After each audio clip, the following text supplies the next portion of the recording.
ഖത്തറിൽ ഡെലിവറി ചെയ്യുന്നതാണോ അതോ ഇന്ത്യയിൽ ഡെലിവറി ചെയ്യുന്നതാണോ ബെറ്റർ? ഈ ഒരു ക്വസ്റ്റ്യൻ ഞാനും പ്രഗ്നന്റ് ആയപ്പോൾ, അതും ഖത്തറിൽ വെച്ച് പ്രഗ്നന്റ് ആയപ്പോൾ എൻ്റെ മനസ്സിലും ഓടിക്കൊണ്ടിരുന്ന ഒരു ക്വസ്റ്റ്യൻ ആയിരുന്നു. ഞാൻ എന്നോട് തന്നെ പലപ്പോഴും ചോദിച്ചിട്ടുണ്ടായിരുന്നു ഈ ഒരു ക്വസ്റ്റ്യൻ. പ്രത്യേകിച്ചും നമ്മൾ ഇതുപോലെ ഗൾഫ് രാജ്യങ്ങളിൽ ഒരു എക്സ്പാറ്റ് ആയിട്ട് ജീവിക്കുമ്പോൾ. ഇപ്പോൾ നിലവിൽ പ്രഗ്നന്റ് ആയിരിക്കുന്ന എല്ലാ സ്ത്രീകളുടെ മനസ്സിലും വരുന്നൊരു ഡൗട്ടാണ്, ഖത്തറിൽ ഡെലിവറി ചെയ്യണോ അതോ ഇന്ത്യയിൽ ഡെലിവറി ചെയ്യണോ എന്നൊരു ക്വസ്റ്റ്യൻ. ഞാൻ എൻ്റെ മോനെ ഡെലിവറി ചെയ്തത് ഖത്തറിലാണ്. അതുകൊണ്ട് തന്നെ ഞാൻ എൻ്റെ പേഴ്സണൽ എക്സ്പീരിയൻസിൽ നിന്ന് Qatar versus India delivery compare ചെയ്യാൻ വേണ്ടി പോവുകയാണ്. ഇമ്പോർട്ടൻ്റ് ആയിട്ടുള്ള ഒരു കാര്യം, ഞാൻ എൻ്റെ പേഴ്സണൽ എക്സ്പീരിയൻസിൽ നിന്നുകൊണ്ട് മാത്രമാണ് ഈ ഒരു വീഡിയോ ചെയ്യുന്നത്. പിന്നെ നിങ്ങൾക്ക് ഇനി ഖത്തറിൽ ഡെലിവറി ചെയ്യണോ അതോ ഇന്ത്യയിലാണ് ഡെലിവറി ചെയ്യണോ എന്നൊരു ഡൗട്ടൊക്കെ ഉണ്ടെങ്കിൽ എന്തുകൊണ്ടും നിങ്ങൾ കൺസൾട്ട് ചെയ്യുന്ന ഗൈനക്കോളജിസ്റ്റ് ആരാണോ അവരുടെ ഒരു ഒപ്പീനിയൻ മേടിക്കുന്നത് ബെറ്റർ ആയിരിക്കും. അപ്പോൾ ഞാൻ പ്രഗ്നന്റ് ആയിരുന്ന സമയത്ത് ഞാനും എൻ്റെ ഹസ്ബൻഡും കൂടെ ഞാൻ കൺസൾട്ട് ചെയ്തിരുന്ന ഗൈനക്കോളജിസ്റ്റിൻ്റെ അടുത്ത് ഇതേ ക്വസ്റ്റ്യൻ ചോദിച്ചിട്ട് ഒരു ഒപ്പീനിയൻ ചോദിച്ചിരുന്നു. അപ്പോൾ ഗൈനക്കോളജിസ്റ്റ് പറഞ്ഞ മറുപടി അറിയാൻ വേണ്ടിയിട്ട് നിങ്ങൾ ഈ ഒരു വീഡിയോ മുഴുവനായിട്ട് കാണുക.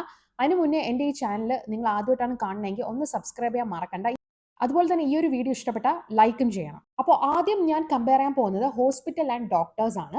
അപ്പോൾ നമ്മളിപ്പോൾ പ്രഗ്നന്റ് ആയി കഴിഞ്ഞാൽ എല്ലാവരും ഇപ്പോൾ ഇന്ത്യയിലാണെങ്കിലും ഇന്ത്യയിൽ പ്രഗ്നന്റ് ആയി കഴിഞ്ഞാൽ ആദ്യം ചെയ്യുന്ന കാര്യം എന്ന് പറഞ്ഞാൽ റെഗുലർ ചെക്കപ്പ് ചെയ്യും. അതുപോലെ തന്നെയാണ് ഖത്തറിലും. നമുക്ക് ഹോസ്പിറ്റൽ ചൂസ് ചെയ്യാവുന്നതാണ്. അതായത് നിങ്ങൾക്ക് പ്രൈവറ്റ് വേണമെങ്കിൽ പ്രൈവറ്റ് ചൂസ് ചെയ്യാം. അതല്ല ഗവൺമെന്റ് ആണ് നിങ്ങൾ ചൂസ് ചെയ്യുന്നതെങ്കിൽ നിങ്ങൾക്ക് ഗവൺമെന്റ് ചൂസ് ചെയ്യാം. അപ്പോൾ ഞാൻ ചൂസ് ചെയ്തിരുന്നത് പ്രൈവറ്റ് ഹോസ്പിറ്റലാണ്. പിന്നെ ഇവിടെ ഡെലിവറി വരുന്നത് പ്രൈവറ്റിലും ഡെലിവറി വരുന്നുണ്ട്, അതുപോലെ തന്നെ ഗവൺമെന്റിലും ഡെലിവറി വരുന്നുണ്ട്. പിന്നെ ഹോസ്പിറ്റൽ വെച്ച് നോക്കുകയാണെങ്കിൽ ഇന്ത്യയിലെ ഹോസ്പിറ്റലിനെയും കുറച്ചും കൂടെ ടെക്നോളജി, അതുപോലെ തന്നെ പ്രത്യേകിച്ചും ഇവിടുത്തെ നമുക്ക് നാട്ടിലൊക്കെ ആണെങ്കിൽ ഗവൺമെന്റ് ഹോസ്പിറ്റലും പ്രൈവറ്റ് ഹോസ്പിറ്റലും നമ്മൾ കമ്പയർ ആണെങ്കിൽ പ്രൈവറ്റ് ഹോസ്പിറ്റലായിരിക്കും കുറച്ചും കൂടെ ഭയങ്കര ലക്ഷറി ആയിട്ട് നമുക്ക് തോന്നാറുള്ളത് അല്ലേ, കാണാനൊക്കെ കുറച്ചും കൂടെ അടിപൊളിയായിരിക്കും. പക്ഷേ ഗവൺമെന്റ് അങ്ങനെ ആയിരിക്കില്ല. ഇവിടെ എന്ന് വെച്ചാൽ നേരെ തിരിച്ചെന്നല്ല. പ്രൈവറ്റ് ഹോസ്പിറ്റലാണെങ്കിലും അത്യാവശ്യം നല്ല നമ്മുടെ നാട്ടിലേക്ക് പോലെ അടിപൊളിയായിട്ടുള്ള പ്രൈവറ്റ് ഹോസ്പിറ്റലായിരിക്കും. പക്ഷേ ഗവൺമെന്റ് കുറച്ചും കൂടെ എനിക്ക് 5 സ്റ്റാർ അല്ലെങ്കിൽ 7 സ്റ്റാർ ഹോട്ടലിലൊക്കെ പോകുന്ന ഒരു ഫീലാണ് കിട്ടുന്നത് കേട്ടോ. അവിടെ ഇപ്പോൾ എല്ലാ ടെക്നോളജി ആണെങ്കിലും കുറച്ചും കൂടെ ഇന്ത്യ വെച്ച് നോക്കണമെങ്കിൽ കുറച്ചും കൂടെ ഡെവലപ്മെന്റ് ഒക്കെ ഉള്ള ഒരു ടെക്നോളജിയും കാര്യങ്ങളൊക്കെ ഉണ്ടായിരിക്കും ഹോസ്പിറ്റലിൽ. കുറച്ചും കൂടെ അഡ്വാൻസ്ഡ് ആയി, ടെക്നോളജി മീൻസ് കുറച്ചും കൂടെ അഡ്വാൻസ്ഡ് ആയിരിക്കും എന്നാണ് ഞാൻ ഉദ്ദേശിച്ചത്. അപ്പോൾ അങ്ങനെയായിരിക്കും ഗവൺമെന്റ് ഹോസ്പിറ്റലും ഭയങ്കര അടിപൊളിയായിരിക്കും. അപ്പം എൻ്റെ ഡെലിവറി കഴിഞ്ഞ ഇവിടുത്തെ ഹമദിലാണ്. അപ്പം women and wellness research centre അവിടെയാണ് കേട്ടോ. ഭയങ്കര ഒരു ലക്ഷറി ഹോസ്പിറ്റലായിരുന്നു അത് കേട്ടോ. അപ്പോൾ എന്തുകൊണ്ടും ഇപ്പോൾ നിങ്ങൾ നാട്ടിൽ നോക്കുകയാണെങ്കിൽ ഇവിടുത്തെ ഗവൺമെൻറ് എന്ന് പറയുന്നത് കുറച്ചും കൂടെ ലക്ഷറി ആയിരിക്കും കേട്ടോ. എപ്പോഴും ഇവിടുത്തെ ഗവൺമെൻറ്റാണ് കുറച്ചും കൂടെ ലക്ഷറി പ്രൈവറ്റിനെയും കാട്ടി. പിന്നെ ഡോക്ടേഴ്സിൻ്റെ കാര്യം പറയുകയാണെങ്കിൽ ഇപ്പോൾ നാട്ടിലാണെങ്കിൽ നമുക്ക് കുറച്ചും കൂടെ ചിലപ്പോൾ പേഴ്സണലി അറിയാവുന്ന ഗൈനക്കോളജിസ്റ്റ് ഉണ്ടാവാം. അപ്പോൾ നമുക്ക് കുറച്ചും കൂടെ കൺവീനിയൻ്റ് ആയിരിക്കുമല്ലോ ആ ഗൈനക്കോളജിസ്റ്റിനെ കൺസൾട്ട് ചെയ്ത് റെഗുലർ ചെക്കപ്പ് ചെയ്യാൻ വേണ്ടിയിട്ട്. അപ്പോൾ ഖത്തറിൽ കമ്പയർ ചെയ്യുകയാണെങ്കിൽ നമുക്കിപ്പോൾ പ്രൈവറ്റ് ഹോസ്പിറ്റലിൽ പോവുകയാണെങ്കിൽ നമുക്ക് നമ്മുടെ ലാംഗ്വേജിനനുസരിച്ചുള്ള ഒരു മലയാളി ഡോക്ടർ ആണെങ്കിൽ മലയാളി ഡോക്ടറിനെ നമ്മുടെ ഇഷ്ടത്തിനനുസരിച്ച് നമുക്ക് ചൂസ് ചെയ്യാവുന്നതാണ്. എന്നാൽ ഗവൺമെൻറ് ഹോസ്പിറ്റലിൽ നോക്കുകയാണെങ്കിൽ അവിടെ നമ്മൾ ഓരോ സമയം പോകുമ്പോഴും നമുക്ക് ഓരോ ഡോക്ടേഴ്സ് ആയിരിക്കും, ഫാമിലി ഫിസിഷ്യൻസ് ആയിരിക്കും ഉണ്ടായിരിക്കുന്നത്. നമ്മുടെ സെൻറ്റർ ഏതാണോ, PHCC ഏതാണോ, primary health care centre, PHCC means primary health care centre. അപ്പോൾ ഈ ഒരു സെൻറ്റർ ഏതാണോ നമ്മുടെ വീടിൻ്റെ അടുത്തായിരിക്കും. അവിടെയാണ് നമ്മൾ റെഗുലർ ചെക്കപ്പിനായിട്ട് പോവേണ്ടത്. അപ്പോൾ ഓരോ സമയം പോകുമ്പോഴും ഓരോ ഡോക്ടേഴ്സ് ആയിരിക്കും. അതുപോലെ തന്നെ ചിലപ്പോൾ നമ്മുടെ കൺട്രിയിലുള്ള ഡോക്ടർ ആയിരിക്കണമെന്നില്ല. ഫോർ എക്സാമ്പിൾ ഇപ്പോൾ ഞാൻ ഒരു കേരളയിൽ നിന്നുള്ള ഒരു വിമണാണ്. അപ്പോൾ എനിക്കൊരു മലയാളി ഡോക്ടർ വേണമെന്നാണെങ്കിൽ അങ്ങനെ നമുക്ക് ഗവൺമെൻറ്റിൽ പോയി ചൂസ് ചെയ്യാനൊന്നും പറ്റില്ല. പിന്നെ ഡോക്ടേഴ്സിൻ്റെ കാര്യം നോക്കുകയാണെങ്കിൽ നമുക്ക് മിഡ് വൈഫ്സ് എന്ന് പറയുന്ന ഒരു ഡോക്ടേഴ്സും മിഡ് വൈഫ്സ് എന്ന് പറയുന്ന ആൾക്കാരും കൂടെ കാണും. പിന്നെ ഫീമെയിൽ മെയിലൊക്കെ നമ്മൾ നാട്ടിൽ ഏത് ഡോക്ടർ വേണമെന്നുള്ളത് നമ്മൾ ചൂസ് ചെയ്യില്ല, മെയിൽ വേണോ അല്ലെങ്കിൽ ഫീമെയിൽ വേണോ എന്ന്. അപ്പോൾ ഇവിടെ ഇപ്പോൾ പ്രൈവറ്റിൻ്റെ കാര്യത്തിൽ എനിക്ക് അറിഞ്ഞുകൂടാ, ചില ഹോസ്പിറ്റലൊക്കെ ഉണ്ട്, അതിലെങ്ങനെയാണെന്ന് എനിക്ക് അറിഞ്ഞുകൂടാ. ഗവൺമെൻറ് നോക്കുകയാണെങ്കിൽ എനിക്ക് അങ്ങനെയൊന്നുമില്ല, ഞാൻ ചൂസ് ചെയ്തൊന്നുമില്ല മെയിൽ വേണം അല്ലെങ്കിൽ എനിക്ക് ഫീമെയിൽ ഡോക്ടർ വേണം എന്നൊന്നും പറഞ്ഞില്ല. എൻ്റെ ഡെലിവറി കഴിഞ്ഞപ്പോൾ എനിക്ക് മെയിൽ ഡോക്ടറാണ് ഉണ്ടായിരുന്നത്. അതും ഞാൻ പറഞ്ഞില്ലേ മിഡ് വൈഫ്സ് ആയിരുന്നു. അപ്പോൾ ഈ മിഡ് വൈഫ്സ് എന്ന് പറയുന്നത് ഈ ഡെലിവറി ചെയ്യാൻ വേണ്ടി മാത്രം അങ്ങനെ അതിനെപ്പറ്റി ഡീപ്പായിട്ട് പഠിച്ചൊക്കെ വന്ന ഡോക്ടർമാരെന്ന് പറയാം. അവരാണ് മിഡ് വൈഫ്സ് എന്ന് പറയുന്നത് കേട്ടോ. നിങ്ങളൊന്ന് എനിക്കത് പറഞ്ഞ് എക്സ്പ്ലെയിൻ ചെയ്ത് തരാൻ അറിഞ്ഞുകൂടാ. നിങ്ങൾ കൂടുതൽ ഒന്ന് അറിയണമെന്നുണ്ടെങ്കിൽ ഗൂഗിളിലൊക്കെ ഒന്ന് റിസർച്ച് ചെയ്ത് ഒന്ന് നോക്കിയാൽ മതി കേട്ടോ. അപ്പോൾ നിങ്ങൾക്ക് മനസ്സിലാവും ആരാണ് മിഡ് വൈഫ്സ്, ഗൈനക്കോളജിസ്റ്റും മിഡ് വൈഫ്സും തമ്മിലുള്ള ഡിഫറൻസ് എന്താണെന്നൊക്കെ മനസ്സിലാവും. ഞാൻ പറഞ്ഞ് തെറ്റിക്കണ്ടല്ലോ. ഓക്കെ. അപ്പോൾ നമ്മൾ ഈ ഹോസ്പിറ്റലും അതുപോലെ ഡോക്ടേഴ്സൊക്കെ നോക്കുകയാണെങ്കിൽ ഇന്ത്യയിൽ കുറച്ചും കൂടെ ഫെമിലിയർ ആയിട്ടുള്ള ഹോസ്പിറ്റൽസും അതുപോലെ തന്നെ ഡോക്ടേഴ്സും ഫാമിലി സപ്പോർട്ടും ഒക്കെ നമുക്കുണ്ടായിരിക്കും. എന്നാൽ ഖത്തറിൽ അത് ഉണ്ടാവില്ല. പക്ഷേ എന്നെ സംബന്ധിച്ചിടത്തോളം എനിക്ക് ഖത്തറിലെ ഹോസ്പിറ്റലിൽ കുറച്ചും കൂടെ കംഫർട്ടബിൾ ആയിരുന്നു. കാരണം ഞാൻ കൺസൾട്ട് ചെയ്തിരുന്ന പ്രൈവറ്റിൽ ഇവിടെ നസീം എന്ന് പറയുന്ന ഒരു ഹോസ്പിറ്റലായിരുന്നു. അവിടുത്തെ ഡോക്ടർ ബിന്ദു എന്ന് പറയുന്ന ഗൈനക്കോളജിസ്റ്റിനായിരുന്നു. ഡോക്ടർ മലയാളിയാണ്. അതുകൊണ്ട് എനിക്ക് ഭയങ്കര കംഫർട്ടബിൾ ആയിട്ടും ഭയങ്കര സ്മൂത്ത് ആയിട്ടും എല്ലാ കാര്യങ്ങളും പോയി. പിന്നെ സ്കാനിങ്ങിന് ഞാൻ പോയപ്പോഴും എനിക്ക് മലയാളി ഡോക്ടറിന്, അതായത് സ്കാനിങ്ങിന് ഇപ്പോൾ 1-2 സ്കാനിങ് ഡോക്ടേഴ്സ് ഒക്കെ കാണാം. അപ്പോൾ നമുക്ക് വേണമെങ്കിൽ ആരെ വേണം എന്നുള്ളത് അതനുസരിച്ച് നമുക്ക് ചൂസ് ചെയ്യാവുന്നതാണ്. അപ്പോൾ അങ്ങനെ ചൂസ് ചെയ്യാണ് ചെയ്തത്. ഇനി നിങ്ങൾ ഗവൺമെന്റിൽ പോവുകയാണെങ്കിൽ അങ്ങനെയൊന്നുമില്ല. നമുക്ക് അപ്പോയിന്റ്മെന്റ് കിട്ടും. അതനുസരിച്ച് അവർ സ്കാനിങ്ങും കാര്യങ്ങളൊക്കെ ചെയ്തു പോകും. ഏത് ഡോക്ടറാണോ ആ ഒരു ടൈമിൽ ഡ്യൂട്ടിയിൽ ഉണ്ടായിരിക്കുന്നത് അവരായിരിക്കും നമ്മളെ ചെക്കപ്പ് ചെയ്യുന്നതും അതുപോലെ തന്നെ സ്കാനിങ്ങും കാര്യങ്ങളും ഒക്കെ ചെയ്യുന്നത്. ഇനി രണ്ടാമതായിട്ട് ഞാൻ കമ്പയർ ചെയ്യാൻ പോകുന്ന ഡെലിവറി കോസ്റ്റിനെ പറ്റിയിട്ടാണ്. അപ്പോൾ ഇന്ത്യയിലെ പോലെ തന്നെ ഇവിടെയും ഹോസ്പിറ്റൽ എന്ന് പറയുമ്പോൾ പ്രൈവറ്റ് ഹോസ്പിറ്റലിൽ കുറച്ചും കൂടെ കോസ്റ്റ് നല്ല അധികമാണ്. പിന്നെ ഇൻഷുറൻസും കാര്യങ്ങളൊക്കെ ഉണ്ടെങ്കിൽ കുഴപ്പമൊന്നുമില്ല. നമുക്ക് ആ ഒരു കോസ്റ്റ് അതിലങ്ങ് കവറായി പോകുന്നതാണ്. അപ്പോൾ ഇനിയിപ്പോൾ നമ്മൾ ഗവൺമെന്റ് ചൂസ് ചെയ്യുകയാണെങ്കിൽ നമുക്ക് വലിയ രീതിയിൽ കോസ്റ്റും കാര്യങ്ങളും ഒന്നും വരില്ല. ചെറിയ ഒരു എമൗണ്ട് മാത്രമേ ഗവൺമെന്റ് ഹോസ്പിറ്റലിൽ ചിലവാവുള്ളൂ. ഇനി നമ്മൾ ഇന്ത്യയിൽ നോക്കുകയാണെങ്കിലും അങ്ങനെ തന്നെയാണ്. ഗവൺമെന്റിൽ നമുക്ക് വലിയ രീതിയിൽ കോസ്റ്റും കാര്യങ്ങളൊന്നും ആവില്ല. പക്ഷേ പ്രൈവറ്റിൽ നമ്മൾ കൺസൾട്ട് ചെയ്യാൻ പോവുകയാണെങ്കിൽ ഓരോ സ്കാനിങ്ങിനും കാര്യങ്ങൾക്കൊക്കെ നല്ല എക്സ്പെൻസാണ്. അതുപോലെ തന്നെയാണ് ഇവിടെയും. പിന്നെ ഇന്ത്യ വെച്ച് കമ്പയർ ആണെങ്കിൽ ഇവിടെ പ്രൈവറ്റിൽ കുറച്ചും കൂടെ അധികമാണെന്ന് വേണം പറയാൻ വേണ്ടിയിട്ട്. അപ്പം ഞാൻ കൺസൾട്ട് ചെയ്തിരുന്ന സമയത്ത് ഞാൻ കുറച്ച് ഡിസ്കൗണ്ടും കാര്യങ്ങളും പ്രൈവറ്റിൽ നിന്ന് മേടിച്ചിരുന്നു. പിന്നെ ആ ടൈമിൽ എനിക്ക് ഇൻഷുറൻസ് ഇല്ലായിരുന്നു. അതുകൊണ്ട് നല്ല രീതിയിൽ ഞാൻ 8 മാസം വരെ പ്രൈവറ്റിലാണ് കൺസൾട്ട് ചെയ്തത്. അപ്പോൾ അതുവരെയും നല്ല രീതിയിൽ കോസ്റ്റ് ആയിട്ടുണ്ടായിരുന്നു. ഇനിയിപ്പോൾ നിങ്ങൾ ഫിനാൻഷ്യലി ഒക്കെ ഓക്കെ ആണെങ്കിൽ ഖത്തറിൽ നമുക്ക് പ്രൈവറ്റിൽ വേണമെങ്കിൽ കാണിക്കാം. അതല്ല എങ്കിൽ എപ്പോഴും ബെസ്റ്റ് ഓപ്ഷൻ എന്ന് പറയുന്നത് ഖത്തറിലെ ഗവൺമെന്റ് ഹോസ്പിറ്റൽ തന്നെയാണ്. അതിപ്പോൾ നാട്ടിലാണെങ്കിലും അങ്ങനെയാണ്. നമ്മൾ ഫിനാൻഷ്യലി സ്റ്റേബിൾ ആണെങ്കിൽ നമുക്ക് പ്രൈവറ്റ് ചൂസ് ചെയ്യാം. അതല്ല എങ്കിൽ നമുക്ക് ഗവൺമെന്റ് ചൂസ് ചെയ്യാൻ പറ്റുന്നതാണ്. ഇനി നിങ്ങൾ ഖത്തറാണ് ചൂസ് ചെയ്യുന്നതെങ്കിൽ ഡെലിവറി പാക്കേജിനെ പറ്റിയും അഡീഷണൽ ചാർജസ് എന്തെങ്കിലും ഉണ്ടാവോ അതിനെ പറ്റിയും പിന്നെ ഇൻഷുറൻസ് കവറേജ് അങ്ങനെയുള്ള കാര്യങ്ങളൊക്കെ എന്താണെന്നുള്ളത് അന്വേഷിച്ച് പ്രോപ്പറായിട്ട് അറിഞ്ഞു വെച്ചിരുന്നാൽ നിങ്ങൾക്കത് യൂസ്ഫുൾ ആയിരിക്കും. ഇനി ഞാൻ മൂന്നാമതായിട്ട് കമ്പയർ ചെയ്യാൻ പോകുന്നത് കെയർ ആൻഡ് കമ്മ്യൂണിക്കേഷനെ പറ്റിയാണ്. അപ്പോൾ ഞാൻ പറഞ്ഞില്ലേ എൻ്റെ ഡെലിവറി കഴിഞ്ഞ ഖത്തറിലാണ്. അപ്പോൾ ഞാൻ കൺസൾട്ട് ചെയ്തിരുന്നതും ഖത്തറിൽ തന്നെയാണ്. ഫുൾ ചെക്കപ്പും കാര്യങ്ങളും. പിന്നെ ഇടയ്ക്ക് ഞാൻ നാട്ടിൽ വന്നിട്ടുണ്ടായിരുന്നു. അപ്പോൾ നാട്ടിൽ വന്നപ്പം നാട്ടിലുള്ള പ്രൈവറ്റ് ഹോസ്പിറ്റലാണ് ഞാൻ ചെക്കപ്പിനൊക്കെ പൊയ്ക്കൊണ്ടിരുന്നത്. അപ്പോൾ അവിടെയും നല്ല രീതിയിൽ കംഫർട്ടബിൾ ആയിരുന്നു. അപ്പോൾ ഇവിടുത്തെ കെയർ എന്ന് പറയുന്ന നഴ്സുമാരാണെങ്കിൽ ഡോക്ടർമാരാണെങ്കിലും അതിൻ്റെതായ രീതിയിൽ പ്രോപ്പറായിട്ട് കെയറും കാര്യങ്ങളൊക്കെ ചെയ്യും കേട്ടോ. പിന്നെ കമ്മ്യൂണിക്കേഷൻ പറയുകയാണെങ്കിൽ ചിലപ്പോൾ ഇപ്പം ഞാൻ നസീം ചൂസ് ചെയ്തുകൊണ്ട് എനിക്ക് മലയാളി ഡോക്ടർ തന്നെ വേണം എന്നുള്ളത് കൊണ്ട് ഞാൻ നസീം ചൂസ് ചെയ്തതാണ് പ്രൈവറ്റ് ഹോസ്പിറ്റൽ. അപ്പോൾ അതുകൊണ്ട് തന്നെ കമ്മ്യൂണിക്കേഷൻ കുറച്ചും കൂടി ഈസി ആയിരുന്നു. ഇപ്പോൾ സ്കാനിങ് പോവുകയാണെങ്കിൽ നമ്മുടെ ലാംഗ്വേജ് ഒക്കെ ആകുമ്പോൾ നമുക്ക് കുറച്ചും കൂടി ഡീറ്റെയിൽ ആയിട്ട് കാര്യങ്ങൾ പറഞ്ഞു തരും, നമുക്ക് മനസ്സിലാവുകയും ചെയ്യുന്നതാണ് അല്ലേ. ഇപ്പോൾ ഡോക്ടർ ആണെങ്കിലും മലയാളി ആണെങ്കിൽ അത് കുറച്ചും കൂടെ നമുക്ക് യൂസ്ഫുൾ ആയിരിക്കും. അതായത് യൂസ്ഫുൾ മീൻസ് കുറച്ചും കൂടെ ഈസി ആയിരിക്കും നമുക്ക് കമ്മ്യൂണിക്കേറ്റ് ചെയ്യാൻ വേണ്ടിയിട്ട്. പക്ഷേ ഇനി നമ്മൾ ഗവൺമെന്റ് ആണ് ഖത്തറിൽ ചൂസ് ചെയ്യുന്നതെങ്കിൽ ഞാൻ പറഞ്ഞില്ലേ ഓരോ സമയം ഓരോ ഡോക്ടേഴ്സ് ആയിരിക്കും. പിന്നെ ലാംഗ്വേജ് വരുന്നത് കമ്മ്യൂണിക്കേഷൻ കൂടുതലും ഇംഗ്ലീഷ് ആയിരിക്കും. ഇപ്പം നമ്മളൊക്കെ വേറെ കൺട്രീസ് നമ്മളടുത്ത് അവർ ഇംഗ്ലീഷിലായിരിക്കും കൂടുതലും കമ്മ്യൂണിക്കേറ്റ് ചെയ്യുന്നത്. പിന്നെ അറബ്സ് ആണെങ്കിൽ അറബിയിൽ. ഓക്കെ. അപ്പം നമുക്ക് അറബിയൊന്നും അറിഞ്ഞൂടാത്തത് കൊണ്ട് ഇംഗ്ലീഷിലായിരിക്കും. അപ്പോൾ ഇംഗ്ലീഷ് പറയുമ്പോൾ പലരും പല കൺട്രിയാണ്. അപ്പോൾ ചിലപ്പോൾ നമുക്ക് ചില കാര്യങ്ങൾ പറയുമ്പോൾ അവരുടെ പ്രൊനൗൺസിയേഷൻ ഡിഫറൻ്റ് ആണ്. ഈവൻ എനിക്ക് പോലും ഞാൻ 8 മാസം കഴിഞ്ഞ് ഗവൺമെന്റിലോട്ട് പോയപ്പോൾ ഡോക്ടർ കാര്യങ്ങളൊക്കെ പറയുമ്പോൾ ഇപ്പോഴും അങ്ങനെയാണ് കേട്ടോ. വേറെ കൺട്രിയിലുള്ളവർ ഇംഗ്ലീഷ് സംസാരിക്കുമ്പോൾ ചില പ്രൊനൗൺസിയേഷൻ എനിക്ക് മനസ്സിലാക്കാൻ ചെറിയ ബുദ്ധിമുട്ട് വരാറുണ്ട്.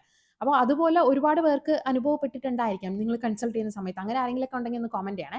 അപ്പോൾ നമുക്ക് കമ്മ്യൂണിക്കേഷൻ കുറച്ചും കൂടെ ഈസി ആവണമെങ്കിൽ നമുക്ക് നമ്മുടേതായ ലാംഗ്വേജിൽ കമ്മ്യൂണിക്കേറ്റ് ചെയ്യുമ്പോഴായിരിക്കും കുറച്ചും കൂടെ ഈസി ആവുന്നത്, കാര്യങ്ങളൊക്കെ മനസ്സിലാവുന്നത്. അതിപ്പോൾ നാട്ടിലാണെങ്കിലും അങ്ങനെയാണ്. നമുക്ക് കമ്മ്യൂണിക്കേഷൻ്റെ കാര്യത്തിൽ നമ്മളിപ്പോൾ കേരള ആണെങ്കിൽ കേരള, അല്ലെങ്കിൽ തമിഴ്നാടാണെങ്കിൽ തമിഴിലായിരിക്കും അവർ ഡോക്ടേഴ്സ് സംസാരിക്കുന്നതല്ലേ. അപ്പോൾ നമ്മുടെ ലാംഗ്വേജ് ഏതാണോ, നമ്മുടെ മദർ ടങ് ഏതാണോ ആ ഒരു മദർ ടങ് ആയിരിക്കുമല്ലോ നമ്മൾ കാണിക്കുന്ന ഡോക്ടറിനും. അപ്പോൾ അവർ നമുക്ക് മലയാളത്തിൽ കാര്യങ്ങളൊക്കെ പറഞ്ഞു തരുമ്പോൾ കുറച്ചും കൂടെ ഈസി ആയിട്ട് കാര്യങ്ങളൊക്കെ മനസ്സിലാക്കാം. പിന്നെ കെയർ അതിപ്പോൾ ഖത്തറിൽ എനിക്ക് നല്ല കംഫർട്ടബിൾ ആയിരുന്നു. നല്ല രീതിയിൽ നല്ല പ്രോപ്പർ കെയർ ഒക്കെ കിട്ടിയിട്ടുണ്ടായിരുന്നു. നേഴ്സ് ആണെങ്കിലും ഡോക്ടർ ആണെങ്കിലും. അതുപോലെ തന്നെ നാട്ടിലും നമുക്ക് കിട്ടും. ഇനി ചിലപ്പോൾ കിട്ടാത്തവരും കാണും. അങ്ങനെയും പല ഇഷ്യൂസ് ഒക്കെ നാട്ടിൽ നടക്കാറുണ്ടല്ലോ. അപ്പോൾ ഇതാണ് എനിക്ക് കെയർ ആൻഡ് കമ്മ്യൂണിക്കേഷനെ പറ്റി പറയാനുള്ളത്. പിന്നെ കെയർ അതിപ്പോൾ ഓരോ വ്യക്തികളുടെയും എന്താണ് അവരുടെ നല്ല മനസ്സ് പോലെ ആയിരിക്കും അല്ലേ കെയർ ചെയ്യുക എന്ന് പറയുന്നത്. അത് എല്ലായിടത്തും അങ്ങനെ തന്നെയാണല്ലോ. ഓക്കെ. അപ്പോൾ ഇനി ഞാൻ അടുത്തതായിട്ട് പറയാൻ പോകുന്ന ഫാമിലി സപ്പോർട്ടാണ്. അടുത്ത് കമ്പയർ ചെയ്യാൻ പോകുന്ന ഫാമിലി സപ്പോർട്ടാണ്. അപ്പോൾ ഇന്ത്യയെ വെച്ച് നോക്കുകയാണെങ്കിൽ ഇന്ത്യയിൽ ഡെലിവറി ചെയ്യുന്നവർക്ക് കിട്ടുന്ന ഏറ്റവും വലിയ അഡ്വാൻറ്റേജ് എന്ന് പറയുന്നത് എപ്പോഴും ഫാമിലി സപ്പോർട്ടാണ്. കാരണം നമ്മുടെ കൂടെ നമ്മുടെ ഫാമിലി കാണും, അല്ലെങ്കിൽ റിലേറ്റീവ്സ് കാണും, സിബ്ലിങ്സ് കാണും. അപ്പോൾ നമ്മളിപ്പോൾ ഖത്തറിലൊക്കെ ആണെങ്കിൽ നമുക്ക് നമ്മുടെ കൂടെ പ്രഗ്നൻസി ടൈമിലാണെങ്കിലും ഫുൾ ജേർണി നോക്കുകയാണെങ്കിൽ നമ്മുടെ കൂടെ ചിലപ്പോൾ ഫാമിലി ഉണ്ടാവണമെന്നില്ല. ചിലർക്ക് ഫാമിലി ഉണ്ടാവും. അപ്പോൾ എൻ്റെ ജേർണി നോക്കുകയാണെങ്കിൽ ഇപ്പോൾ ഞാൻ പ്രഗ്നൻ്റ് ആയ മുതൽ ഞാൻ പറയില്ലേ ഒരു 8 മാസം വരെയും ഞാൻ തനിച്ചായിരുന്നു. എൻ്റെ കൂടെ എൻ്റെ ഫാമിലി എന്ന് പറയാൻ എൻ്റെ ഹസ്ബൻഡ് മാത്രമേ ഉണ്ടായിരുന്നുള്ളൂ. അപ്പോൾ ഫാമിലിയായിട്ട് എനിക്ക് ഹസ്ബൻഡ് ഉണ്ട്. അപ്പോൾ ഹസ്ബൻഡിൻ്റെ സപ്പോർട്ട് മെയിനാണ്. ഓക്കെ. അപ്പോൾ ഹസ്ബൻഡ് മാത്രമേ ഉണ്ടായിരുന്നുള്ളൂ. അല്ലാണ്ട് ഇപ്പോൾ നമ്മൾ പ്രഗ്നൻ്റ് ആയിരിക്കുമ്പോൾ എല്ലാവരും ആഗ്രഹിക്കുന്ന ഒരു കാര്യം എന്ന് പറയുന്നത് നമ്മുടെ അമ്മ കൂടെ വേണം എന്നുള്ള ഒരു കാര്യമായിരിക്കും അല്ലേ. അപ്പോൾ എല്ലാ സ്ത്രീകളും അങ്ങനെയാണ് ആഗ്രഹിക്കാറുള്ളത്, നമ്മളെ കെയർ ചെയ്യാൻ വേണ്ടി അമ്മമാർ വേണമെന്ന്. അപ്പോൾ അങ്ങനെ നമുക്ക് ചിലപ്പോൾ അമ്മ കൂടെ ഉണ്ടാവണമെന്നില്ല, അല്ലെങ്കിൽ വേറെ ഫാമിലി ആയിട്ട് അച്ഛനോ സിബ്ലിങ്സോ ആരും റിലേറ്റീവ്സോ ആരും നമ്മുടെ കൂടെ ഉണ്ടാവണമെന്നില്ല. അത് ഇന്ത്യയിലുള്ളവർക്ക് അങ്ങനെയല്ല, അവർക്ക് എല്ലാവരും കൂടെ കാണുമല്ലോ. ആ ഒരു ഡിഫറൻസ് വരുന്നുണ്ട്. ഇനി ഡെലിവറി ടൈമിലാണെങ്കിൽ പോലും ഈവൻ ചിലർക്ക് ഇപ്പോൾ ഫസ്റ്റ് ഡെലിവറി ഒക്കെ ആണെങ്കിൽ കൂടുതലും എല്ലാവരും ചിലപ്പോൾ ഫാമിലിയെ ഇവിടെ ഖത്തറിലൊക്കെ കൊണ്ടുവരാൻ പറ്റാത്തവരാണെങ്കിൽ കൂടുതലും നാട്ടിൽ പോയായിരിക്കും ഡെലിവറി ചെയ്യാറുള്ളത്. അപ്പോൾ അതായിരിക്കും ഏറ്റവും ബെറ്റർ. അപ്പോൾ അല്ലെങ്കിൽ നമുക്ക് ഫാമിലിയെ കൊണ്ടുവരാൻ പറ്റുമെങ്കിൽ കൊണ്ടുവരാം. ഇപ്പോൾ എൻ്റെ കേസിലാണെങ്കിൽ ഞാൻ എൻ്റെ ഫാമിലിയെ കൊണ്ടുവന്നിരുന്നു. ആദ്യം ഞാൻ നാട്ടിൽ നിന്ന് 8 മാസം 7 മാസമായപ്പോൾ ഞാൻ നാട്ടിൽ പോയി. നാട്ടിൽ പോയതിന് ശേഷം പിന്നെ 8 മാസമായപ്പോൾ തിരിച്ചു വന്നു. അതിന് മുന്നേ വന്നില്ലെങ്കിൽ പിന്നെ ഫ്ലൈറ്റിൽ നമുക്ക് യാത്ര ചെയ്യാൻ പറ്റില്ലല്ലോ. അപ്പോൾ എൻ്റെ കൂടെ എൻ്റെ മദർ ഇൻ ലോയും ഫാദർ ഇൻ ലോയും ഉണ്ടായിരുന്നു. ഉമ്മാക്ക് വരാൻ പറ്റില്ല ആ ടൈമിൽ. തൽക്കാലം അവരുണ്ടായിരുന്നു. കാരണം ആ ടൈമിലൊക്കെ എനിക്ക് ഭയങ്കര ബുദ്ധിമുട്ടായിരുന്നു. അപ്പോൾ ആരെങ്കിലും ഇല്ലാണ്ട് പറ്റൂലായിരുന്നു. ആ ഒരു അവസ്ഥയായിരുന്നേ. അപ്പോൾ ഉമ്മ ഇല്ലെങ്കിലും കൂടെ father in law mother in law 2 പേര് കൂടെ ഉണ്ടല്ലോ. അപ്പോൾ അതൊരു ആശ്വാസമായിരുന്നു. ഇനി ഡെലിവറി ടൈം ആയപ്പോഴത്തേക്കും എൻ്റെ ഉമ്മയും വാപ്പായും കൂടെ ഞങ്ങൾ എടുത്തായിരുന്നു. അപ്പോൾ അതുപോലെയൊക്കെ നമുക്ക് ഫാമിലിയൊക്കെ കൊണ്ടുവരാൻ പറ്റുവാണെങ്കിൽ നല്ലതാണ്. ഇപ്പോൾ സെക്കൻഡ് ഡെലിവറി ഒക്കെ ചെയ്യുന്നവർ എനിക്ക് പേഴ്സണലി അറിയാവുന്നവരുണ്ട്. അവരെന്ന് പറയുന്നത് ചിലപ്പോൾ നാട്ടിൽ പോവുകയോ ഡെലിവറി ചെയ്യുകയോ ഒന്നും ചെയ്യില്ല. പകരം ഇവിടെയൊക്കെ തന്നെ ഡെലിവറി ചെയ്യും. അവരായിരിക്കും സ്വന്തമായിട്ട് സ്വന്തം കാര്യങ്ങളൊക്കെ നോക്കുന്നത്. അങ്ങനെയുള്ളവരുണ്ട്. അപ്പോൾ ഫാമിലി സപ്പോർട്ട് നമുക്ക് തീരെ കിട്ടില്ല. പക്ഷേ നാട്ടിൽ ഡെലിവറി ചെയ്യുമ്പോൾ എന്താണ്, നമ്മൾ ചിലപ്പോൾ നമ്മുടെ വീട്ടിൽ പോയി നിൽക്കും അല്ലേ. ചിലപ്പം അതുപോലെ തന്നെ ഡെലിവറി ടൈമിലാണെങ്കിൽ നമ്മുടെ mother in law father in law പിന്നെ അമ്മയാണെങ്കിലും അച്ഛനാണെങ്കിലും ഒക്കെ ഹോസ്പിറ്റലിലും എല്ലാവരും സിബ്ലിങ്സ് ഒക്കെ വരും. പിന്നെ റിലേറ്റീവ്സ് ഒക്കെ ഇങ്ങനെ നോക്കാൻ വേണ്ടി വന്നു പോയി നിൽക്കുമല്ലേ, അങ്ങനെയൊക്കെ എല്ലാവരും കാണും. അപ്പോൾ അങ്ങനെ ഒരു സപ്പോർട്ടും കാര്യങ്ങളൊക്കെ നാട്ടിൽ കൂടുതലായിട്ട് കിട്ടും, ഫാമിലി സപ്പോർട്ട്. അടുത്തതായിട്ട് പറയാൻ പോകുന്ന ഡെലിവറി കഴിഞ്ഞിട്ടുള്ള ലൈഫിനെ പറ്റിയാണ്. അതായത് ഡെലിവറി കഴിയുമ്പോഴും നമുക്ക് എപ്പോഴും ഒരു സപ്പോർട്ട് വേണം, ഒരു ഫാമിലി ആരെങ്കിലും ഒക്കെ കൂടെ ഉണ്ടാക്കും. ഇപ്പോൾ ഹസ്ബൻഡ് ഇപ്പം നമ്മൾ ഖത്തറിലൊക്കെ ആണെങ്കിൽ നമ്മുടെ ഹസ്ബൻഡ് ജോലിക്കൊക്കെ പോകുന്ന ആളായിരിക്കും. അപ്പം നമുക്ക് തനിച്ച് കുട്ടിയെ ഇപ്പോൾ ഫസ്റ്റ് ഡെലിവറി ഒക്കെ ആണെങ്കിൽ ഭയങ്കര ഡിഫിക്കൽട്ട് ആയിരിക്കും, നമുക്ക് തനിച്ച് കാര്യങ്ങളൊന്നും ചെയ്യാൻ അറിഞ്ഞൂടായിരിക്കുമല്ലോ. അപ്പോൾ നമ്മുടെ കൂടെ എപ്പോഴും ആരെങ്കിലും ഉണ്ടായിരിക്കണം. ഇപ്പം നോക്കാനാണെങ്കിൽ ആരെങ്കിലും ഉണ്ടായിരിക്കണം. അതല്ല എങ്കിൽ നാട്ടിൽ ഡെലിവറി ചെയ്യുന്നതായിരിക്കും നല്ലത്. ഇപ്പം നാട്ടിലൊക്കെ ആണെങ്കിൽ നമുക്ക് ഡെലിവറി കഴിയുമ്പോൾ നമ്മൾ നമ്മുടെ അമ്മയുടെ വീട്ടിലായിരിക്കും നിൽക്കുന്നത്, അമ്മ കാണും. അതല്ലെങ്കിൽ നമ്മൾ നോക്കാൻ വേണ്ടി വേറെ ആരെങ്കിലുമൊക്കെ നമ്മൾ വെക്കാറുണ്ട്. അങ്ങനെയൊക്കെ ഒരുപാട് ചെയ്യാറുണ്ടല്ലോ. അപ്പോൾ നമ്മളെ കാര്യങ്ങളൊക്കെ കുഞ്ഞിൻ്റെ കാര്യവും നമ്മുടെ കാര്യങ്ങളൊക്കെ ഫുള്ള് ടേക്ക് കെയർ ചെയ്യാനൊക്കെ ആൾ കൂടെ എപ്പോഴും ഉണ്ടാവും. അപ്പോൾ ഖത്തറിലൊക്കെ ആണെങ്കിൽ ഇപ്പോൾ എൻ്റെ കാര്യം നോക്കുകയാണെങ്കിൽ ഞാൻ എൻ്റെ ഉമ്മ വാപ്പ അതുപോലെ തന്നെ എന്നെ നോക്കാൻ വേണ്ടി ഒരു മാമി, അതായത് ഈ ഡെലിവറി ഡെലിവറി കഴിഞ്ഞിട്ടുള്ള സ്ത്രീകളെ നോക്കുന്ന കുട്ടിയെ നോക്കുന്ന ആൾക്കാരുണ്ടല്ലോ, അങ്ങനെ എൻ്റെ സിസ്റ്ററിനെയൊക്കെ പേഴ്സണലി നോക്കിയൊരു മാമി അറിയാമെന്നുള്ള ആ മാമിയെ ഞങ്ങൾ എൻ്റെ ഉമ്മയും വാപ്പയും വന്നപ്പോൾ കൂടെ കൊണ്ടുവരികയാണ് ചെയ്തത്. അപ്പോൾ അവരും കൂടെ ഉണ്ടായിരുന്നതുകൊണ്ട് എനിക്ക് ഭയങ്കര ഈസി ആയിരുന്നു എൻ്റെ കാര്യങ്ങളൊക്കെ നോക്കാനും കുഞ്ഞിൻ്റെ കാര്യങ്ങൾ നോക്കാനും ഒക്കെ. അപ്പോൾ എപ്പോഴും ഒരു സപ്പോർട്ടൊക്കെ ഉണ്ടായിരുന്നു. അപ്പോൾ അത് ഇല്ലാത്ത ഒരുപാട് ആൾക്കാരുണ്ട്. ഡെലിവറി കഴിയുമ്പോൾ സ്വന്തമായിട്ട് കുഞ്ഞിനെ നോക്കുകയും അതും കൂടുതലും ഫസ്റ്റ് ഡെലിവറി ചെയ്യുമ്പോൾ ആരും ചെയ്യാറില്ല. ഞാൻ പറഞ്ഞില്ലേ, സെക്കൻഡ് ഡെലിവറിക്ക് ആയിരിക്കും കൂടുതലും അവർ ചെയ്യുന്നത്. എക്സ്പീരിയൻസ് ആയല്ലോ, സ്വന്തമായിട്ട് കാര്യങ്ങൾ ചെയ്യുന്നത്. അപ്പോൾ ഒരു ഫാമിലി സപ്പോർട്ടൊന്നും ഇല്ലായിരിക്കും. ചില സമയം നമുക്ക് ഫാമിലി സപ്പോർട്ടും കൂടെ ഇല്ലാതാവുമ്പോൾ ഭയങ്കര റെസ്പോൺസിബിലിറ്റീസ് കൂടെയാണ്. ഭയങ്കര മാനസികമായിട്ടുള്ള ബുദ്ധിമുട്ടും കാര്യങ്ങളൊക്കെ ഉണ്ടാവും. ഫിസിക്കലി പോലും നമ്മൾ ടയേർഡായിരിക്കും, മെൻ്റലി ടയേർഡായിരിക്കും അല്ലേ, അങ്ങനത്തെ ബുദ്ധിമുട്ടൊക്കെ ഉണ്ടാവും. അപ്പോൾ ഇത്തരം ബുദ്ധിമുട്ടുകൾ ഖത്തറിലൊക്കെ ഡെലിവറി ചെയ്യുമ്പോൾ ഉണ്ടാവാറുണ്ട്. അപ്പോൾ അതുകൊണ്ട് ഫാമിലി സപ്പോർട്ട് ഉണ്ടെങ്കിൽ ഡെലിവറി ചെയ്ത് കഴിഞ്ഞാൽ കുറച്ചും കൂടെ ഈസി ആയിരിക്കും. അപ്പോൾ നാട്ടിലാണെങ്കിൽ നമുക്ക് ഡെലിവറി കഴിയുമ്പോൾ അമ്മയുടെ അടുത്ത് പോകുന്നു, അവരെല്ലാവരും നോക്കുന്നു. ഞാൻ പറഞ്ഞില്ലേ, എല്ലാം നോക്കുന്നു, കാര്യങ്ങളൊക്കെ സ്മൂത്ത് ആയിട്ട് പോകും. നമ്മൾ കുറേ നാൾ വീട്ടിൽ 2 മാസമോ 3 മാസമോ ഒക്കെ ചിലപ്പോൾ നമ്മുടെ വീട്ടിൽ നിന്നിട്ടായിരിക്കും പിന്നീട് നമ്മൾ ഹസ്ബൻഡിൻ്റെ വീട്ടിൽ പോകുന്നത്. അപ്പോൾ ഹസ്ബൻഡിൻ്റെ വീട്ടിൽ പോയാലും അവിടെയും അമ്മയും അച്ഛനൊക്കെ ഉണ്ടല്ലോ, അവരുടെ ഹസ്ബൻഡിൻ്റെ അമ്മയും അച്ഛനൊക്കെ കാണുമ്പോൾ നമുക്ക് അതും ഭയങ്കര സപ്പോർട്ടായിരിക്കും. അപ്പോൾ ഗൈസ്, ഇത്രയും കാര്യങ്ങളാണ് എനിക്ക് ഖത്തർ വേഴ്സസ് ഇന്ത്യ വെച്ച് ഡെലിവറിയുടെ കാര്യത്തിൽ കമ്പയർ ചെയ്യാനുള്ളത്. സോ ഗൈസ്, ഇനി നമുക്ക് നമ്മുടെ മെയിൻ ക്വസ്റ്റ്യനിലേക്ക് കടക്കാം. അതായത് ഇന്ത്യ ആണോ അതോ ഖത്തറിലാണോ ഡെലിവറി ചെയ്യുന്നത് ബെറ്റർ ആയിട്ടുള്ളത്? അപ്പോൾ ഇതിൻ്റെ ഉത്തരം എന്ന് പറയുന്നത് അങ്ങനെ ഒരു സിംഗിൾ ആൻസർ എനിക്കില്ല. പക്ഷേ ഇപ്പോൾ നിങ്ങൾ ഇമ്പോർട്ടൻസ് കൊടുക്കാൻ നിങ്ങളുടെ ഫാമിലിക്കും അതുപോലെ ഒരു പരിചയമുള്ള ഒരു എൻവയോൺമെൻറ്റ് ആയിരിക്കണം, പിന്നെ റിലേറ്റീവ്സ് ഒക്കെ കൂടെ ഉണ്ടായിരിക്കണം എന്നൊക്കെ ആഗ്രഹിക്കുന്നവരാണെങ്കിൽ അവർക്ക് എപ്പോഴും ബെറ്റർ ആയിട്ടുള്ള ഒരു ഓപ്ഷൻ എന്ന് പറയുന്നത് ഇന്ത്യ തന്നെയാണ്. ഇനി അഥവാ അതല്ല, ഖത്തറിൽ നിങ്ങൾ ഫിനാൻഷ്യലി സ്റ്റേബിൾ ആണ്, ഓക്കെ, നിങ്ങൾ ഒറ്റയ്ക്ക് കാര്യങ്ങളൊക്കെ ചെയ്യാൻ പറ്റുന്നവരാണ് എന്നുണ്ടെങ്കിൽ നിങ്ങൾക്ക് ഖത്തർ ചൂസ് ചെയ്യാം. അതല്ലെങ്കിൽ നിങ്ങളുടെ ഫാമിലിയെ നിങ്ങൾക്ക് ഖത്തറിലോട്ട് കൊണ്ടുവരാം. ഇപ്പോൾ ഖത്തറിൽ നല്ല ഏത് ഗൾഫ് കൺട്രി ആണെങ്കിലും വേറെ അബ്രോഡ് ആണെങ്കിലും നിങ്ങൾക്ക് നിങ്ങളുടെ ഫാമിലിയെ കൊണ്ടുവരാൻ പറ്റും. അങ്ങനെ ഉണ്ടെങ്കിലും ഖത്തർ ബെറ്റർ ആയിട്ടുള്ള ഒരു ഓപ്ഷനാണ്.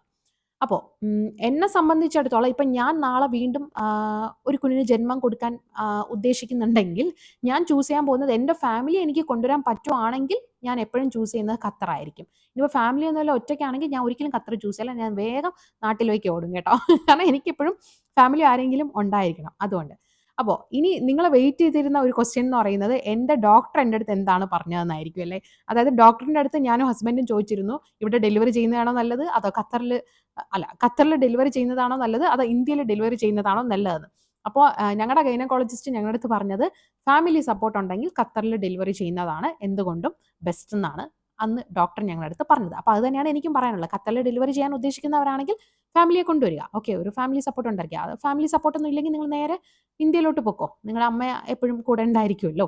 അപ്പോൾ ഖത്തറിൽ ഡെലിവറി ചെയ്യണോ അതോ ഇന്ത്യയിൽ ഡെലിവറി ചെയ്യണോ എന്നൊക്കെ ആലോചിച്ച് കൺഫ്യൂസ്ഡ് ആയിരിക്കുന്ന പ്രഗ്നന്റ് മോംസിന് ഈ ഒരു വീഡിയോ യൂസ്ഫുൾ ആയെന്ന് ഞാൻ വിചാരിക്കുന്നു. അപ്പോൾ ഈ വീഡിയോ കണ്ടവർ നിങ്ങൾ ഖത്തറിലാണോ അതോ ഇന്ത്യയിലാണോ ഡെലിവറി ചെയ്തതെന്ന് കോമൻറ്റ് ചെയ്യാൻ വേണ്ടി മറക്കണ്ട. നിങ്ങളുടെ എക്സ്പീരിയൻസ് ഒന്ന് കോമൻറ്റിലൂടെ ഷെയർ ചെയ്യണേ.